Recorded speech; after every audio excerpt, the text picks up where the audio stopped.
Sidang jamaah sholat Jumat yang insya Allah dimuliakan dan dirahmati oleh Allah Subhanahu wa Ta'ala. Apabila seorang muslim ditanya pertanyaan kepadanya, mau ndak kau dirahmati Allah? Elokkah kira-kira nama saya puangnya? Kamu mau disayang Allah? Pasti jawabannya mau. Tidak peduli dia bajingan atau dia soleh, taat beribadah atau dia munafik, tanya mau ndak disayang Allah? Pasti jawabannya mau. Tapi masalahnya, apakah semua yang mau disayang Allah otomatis langsung mendapat kasih sayang Allah? Tentu jawabannya tidak. Contoh, terbuka pendaftaran pegawai negeri sipil. Semua yang merasa mau jadi pegawai mendaftar dengan memenuhi syarat-syarat tertentu. Berkasnya dipenuhi dokumennya. Apakah semua yang mendaftar itu otomatis langsung diterima pegawai? Tentu tidak. Ada syaratnya, kau dinyatakan lulus. Kalau syarat-syaratnya dinyatakan lulus, maka kau jadi pegawai. Tapi biar kau mendaftar, dokumenmu lengkap, tapi ada faktor satu yang tidak memenuhi syarat, kau tidak dinyatakan lulus. Begitu dengan kasih sayang Allah. Semua umat mau mendapat kasih sayang Allah yang kita sebut rahmat Allah. Tapi tidak semua langsung mendapat rahmat. Pertanyaannya, apa syaratnya? Agar mendapat rahmat dari Allah, ada syaratnya. Menurut Al-Quran, surat Al-Baqarah, ayat 118, Allah berfirman, Bismillahirrahmanirrahim. Innalladzina amanu, walladzina hajaru, wajahadu fi sabilillahi, ulaika yarjuna rahmatallahi, wallahu ghafurur rahim. Dalam ayat ini Allah menginformasikan, kalau kau mendapat syarat dari saya, dari Allah, 3 syaratnya. Telumi pak syaratnya. 3 saja syaratnya. Lebih susah jadi polisi, lebih susah jadi tentara, lebih susah jadi bupati. 3 saja syaratnya. Apa ketiga itu? Yang pertama kata Allah, innalladzina amanu, matepek kalau ripuangnya. Percaya kepada Allah Subhanahu wa Ta'ala. Beriman kepada Allah. Biasanya kalau cerita iman, anak muda langsung, kalau iman Ustadz, saya beriman kepada Allah. Tabe bos, mengaku beriman gampang. Tapi yang susah diakui sebagai orang beriman. Contoh, Bapak kenal Jokowi? Kenal. Saya gampang mengaku. Kau tahu Jokowi? Iya. Sepupu kak itu. Bapaknya dengan bapakku, saudara. Saya sepupu 1 kali. Dicek ke Pak Jokowi. Pak Jokowi katanya sepupu kau Dasat. Siapa Dasat? Namanya saja baru ku dengar. Begitu juga mengaku beriman kepada Allah. Gampang mengaku beriman kepada Allah.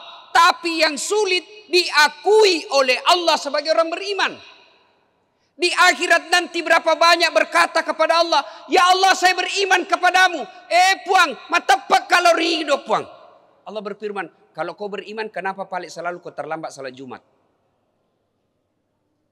Kalau kau beriman kepadaku, kenapa tiap Jumat kau selalu terlambat? Kalau pejabat terlambat, anggota DPR, bupati, pengusaha terlambat, mungkin banyak urusannya. Banyak orang masyarakat nalayani. Kau pengangguran jako? Terlambat kau lagi salat Jumat. Apa alasanmu hadapan Allah? Puncak beriman kepada Allah. Apa puncak iman? Mata pelir puangnya. Syarat utamanya aqimis shalah. Tetongang sampajangnya. Demi Allah. Bapak mengaku beriman kepada Allah. Tapi tidak salat. Kalian kafir di hadapan Allah. Bahkan Nabi jelaskan batas antara kekafiran dengan keislamanmu salat. Kalian tidak salat, kalian kafir. Bahkan Imam Syafi'i menjelaskan dalam kitabnya, kalau dia Islam sengaja meninggalkan salat, kau ingatkan salat tapi tetap tidak mau, kata Imam Syafi'i, haram jenazahnya kau salati kalau mati. Maka saudaraku, apa alasan tidak mau salat? Puasa 1 bulan orang lapar pak.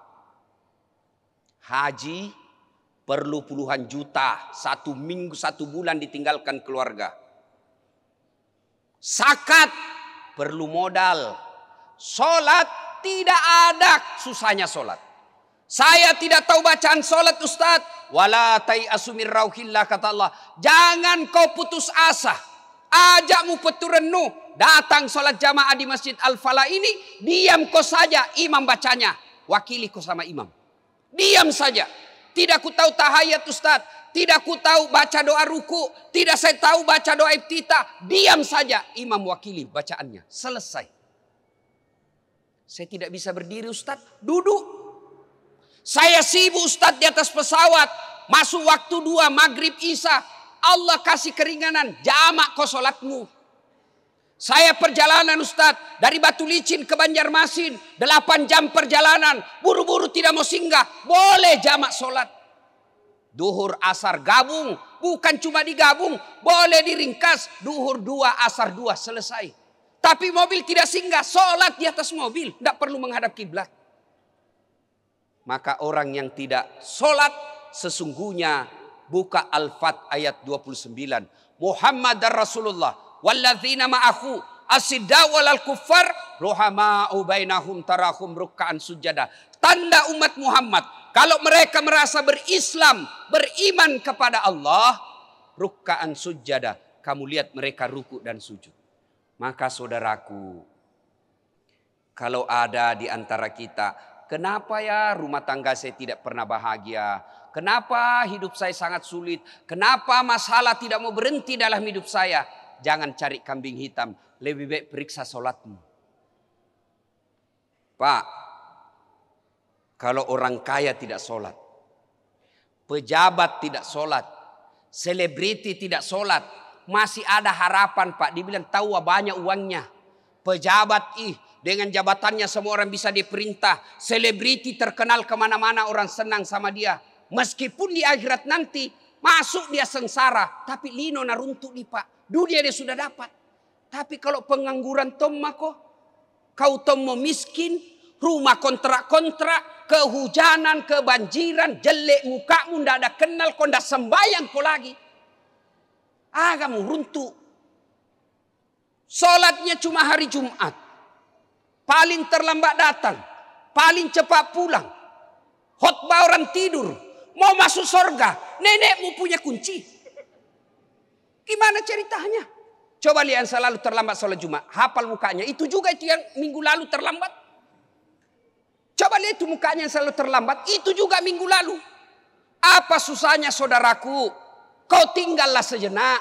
Selesai sholat Jumat. Kau tinggal berdoa 5 menit. Minta kau ke pertolongan Allah. Ya Allah capek saya sudah merantau dari Tanah Bugis. Merantau dari Jawa. Sudah 30 tahun saya di sini. Hidup saya susah. Ya Allah bagaimana saya mau buka harga diri Islam. Bagaimana saya membahagiakan orang tuaku kalau saya miskin terus. Buka rezekiku. Allah kabulkan pada hari itu. Kecil ini dunia. Nagati mi puangnya komelo puangnya. Tapi bagaimana Allah mau menolong kita kalau sholat aja malas. Ada orang biasa diceritakan sholat apa. Nabi bilang. Wita topi no witai. Na'udzubillah min zalik. 1. Orang yang mau mendapat rahmat Allah. Mereka beriman kepada Allah. Dan puncak keimanan itu adalah mereka mendirikan sholat. Yang kedua, kalau mau mendapat rahmat Allah. Innalladzina amanu walladzina hajaru. Mereka berhijrah. Apa itu hijrah Ustaz? Hijrah dalam arti konsep sejarah Islam. Pindahnya Nabi dari Mekah ke Madinah. Itu sekali saja terjadi. Tapi hijrah dalam arti pindah menuju yang jauh lebih baik. Setiap saat boleh kita lakukan. Kalau hijrah, anak muda milenial bilang taubat. Kalau kita orang dulu tahun 70-an, 80, 90, taubat namanya. Kalau anak milenial, hijrah. Saudaraku adik-adik yang berhijrah. Hijrah itu bukan sekedar pelihara jenggot. Hijrah itu bukan sekedar celanamu jingkrang. Hijrah itu bukan sekedar kau bicara Arab setengah-setengah. Afwan, jazakallah. Kaifa haluk ya ukhti. Bukan sekadar itu. Biar kau hijrah tapi kau sombong. Kau merasa hitam jidatmu gara-gara sholat. Kau rajin puasa Senin Kamis. Tapi kau suka mengkafir-kafirkan sesamamu muslim. Kamu tidak baik di hadapan Allah. Ada kan anak-anak baru belajar agama 3 bulan. Itu pun melalui YouTube kultum-kultum di Instagram. Taksiyah bid'ah. Barasanji bid'ah. Baca Yasin di kuburan sesat. Kesombongan. Orang yang hijrah itu lembut hatinya. Orang yang hijrah itu memahami perbedaan pendapat. Dan orang yang hijrah itu tidak senang mengusik-usik apalagi sampai memutuskan tali persaudaraan. Hijrah sesungguhnya bertobat. Tapi bagaimana saya mau bertobat, Ustaz? Besar dosaku. Datanglah anak muda kepada Nabi. Ya Rasulullah, saya pendosa. Saya pemaksiat. Semua dosa kulakukan ya Rasulullah.